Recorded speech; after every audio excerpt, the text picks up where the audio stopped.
Hello, Force of Will Universe, and welcome back to Ruler 101.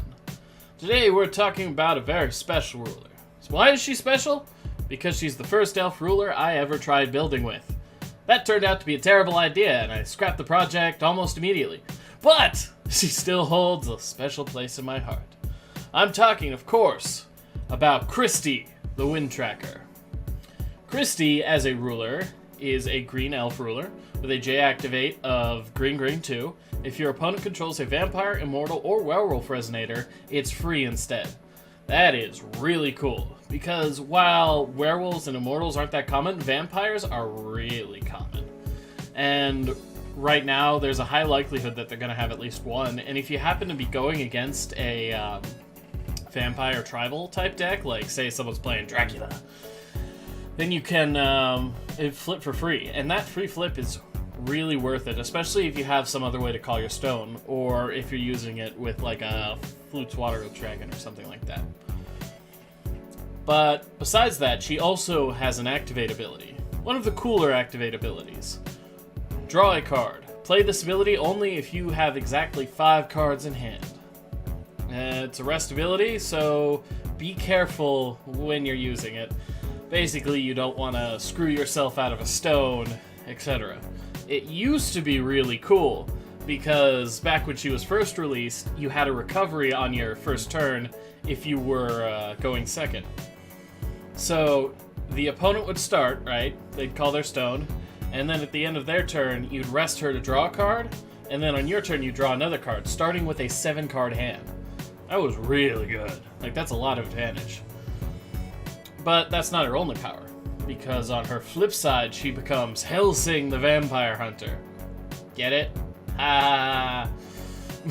No, she's just a standard 1000/1000 elf resonator, or elf J ruler, and she has enter. Target non-human J resonator loses all abilities until end of turn.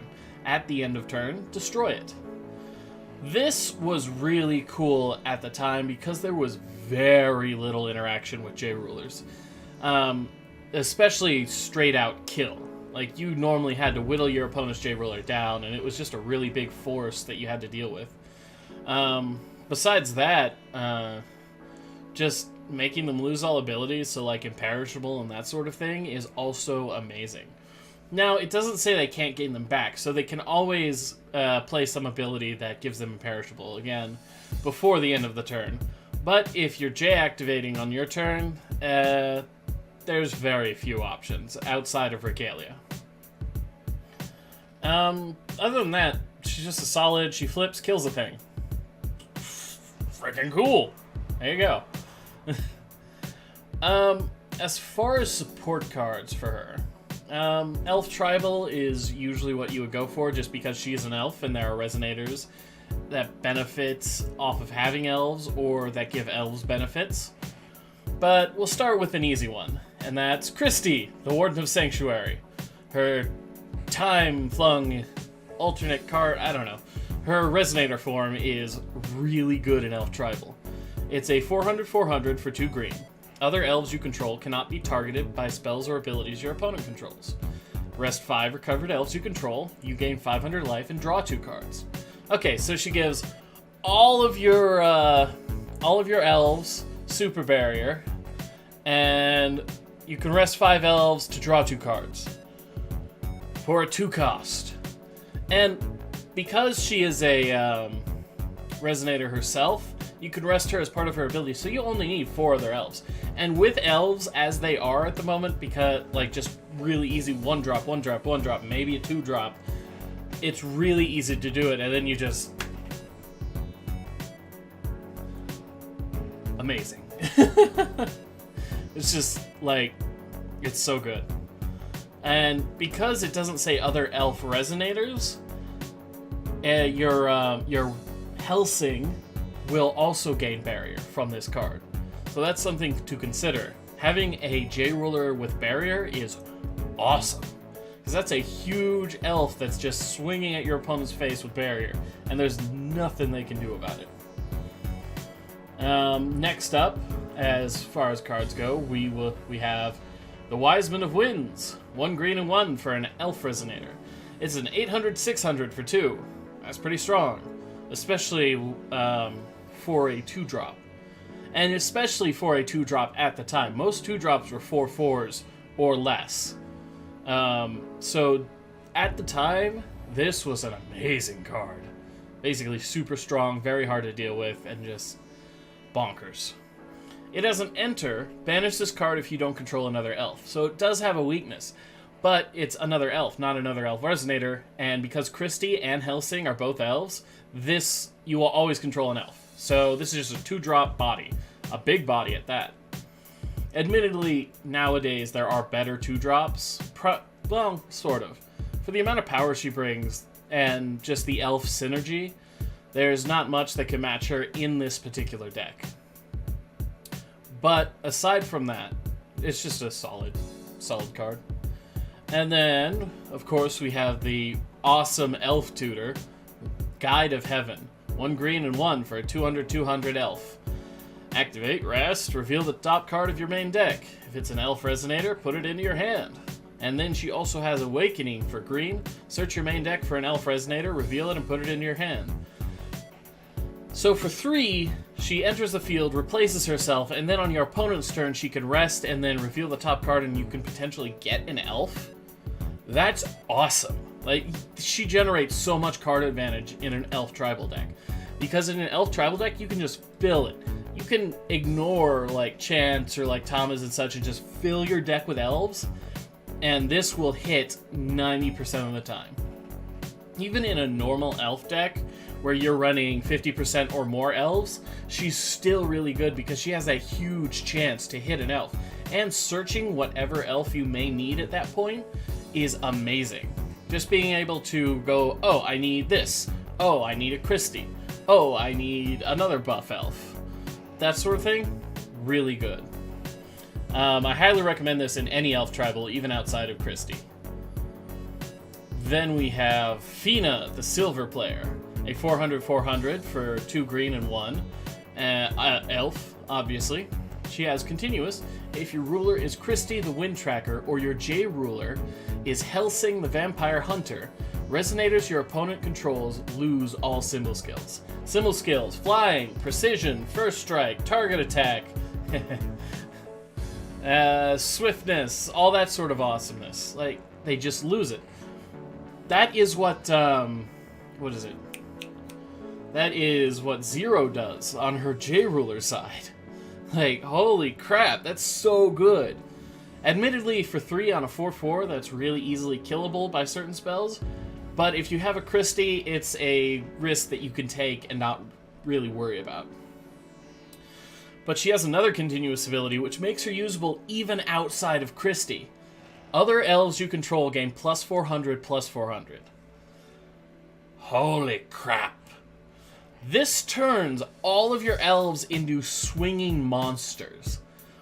For example, that Wiseman of Winds, the 800/600, she becomes a 1200/1000.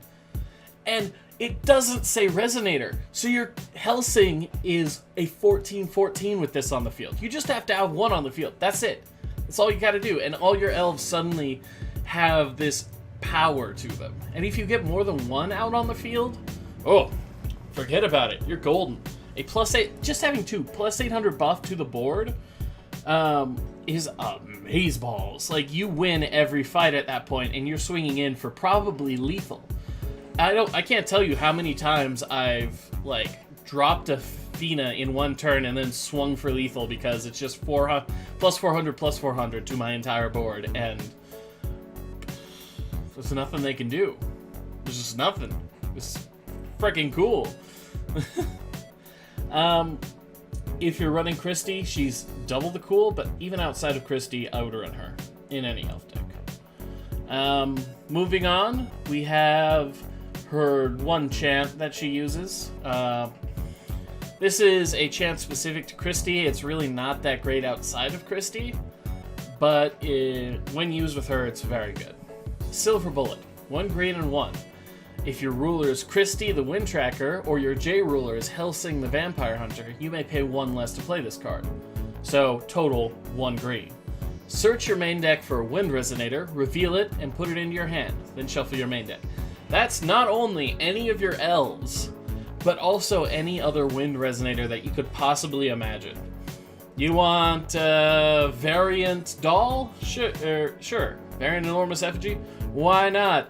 You want a Priscia of the ready for the final battle? Go for it. You want a Tama even. You want a Tama to play and draw a card. Take it. Go for it. It's yours.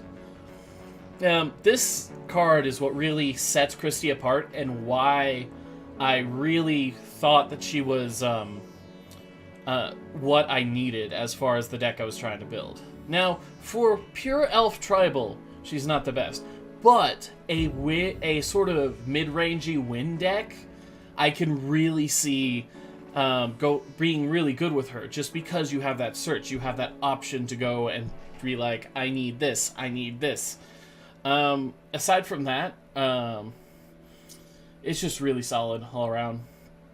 Now, in addition to our deck, I'd probably run some other things, just standard green support, like the Flying Cloud that I talked about in another video, just to give her +2/+2 in flying. Amansul, obviously, it gives Elf J Resonator 0 +200, and it lets them block flyers.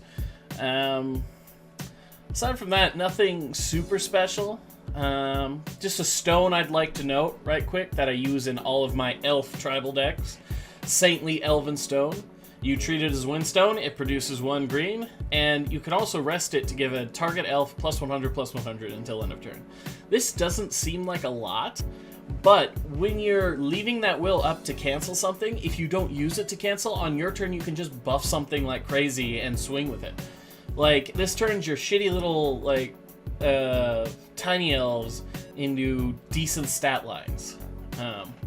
And also, because it's target elf, again, we're not talking just your resonators. Helsing benefits from this too. It's something to think about. It's cool. Have fun with it. If I were running a deck like this, here's the deck that I actually started with. This was my first real Wanderer deck before I super got into it. Now, mind you, this was before Alice Cluster rotated, so a lot of Wanderer was pure Grim Cluster, or Wanderer was just Grim Cluster. But it's the first thing I really tried to make in Wanderer. And it didn't work so well. However, I get the sense that there's definitely an improvement that can be made that will take this deck to the next level. And I'd love to see it if you have an idea for it, or even like a mid-rangey wind control deck. Because that's where I think she lies. I think if you can balance your hand with her draw ability, and while dropping a bunch of really good wind resonators, I think you can really pull out some crazy nonsense. Anyway, the link to the deck list obviously will be in the in the description down below, as usual. And just let me know your thoughts. What do you think? What style would you play with her? Would you go Elf Tribal, or would you go more of the wind control? Thank you guys, and I'll see you in the next video. Bye-bye!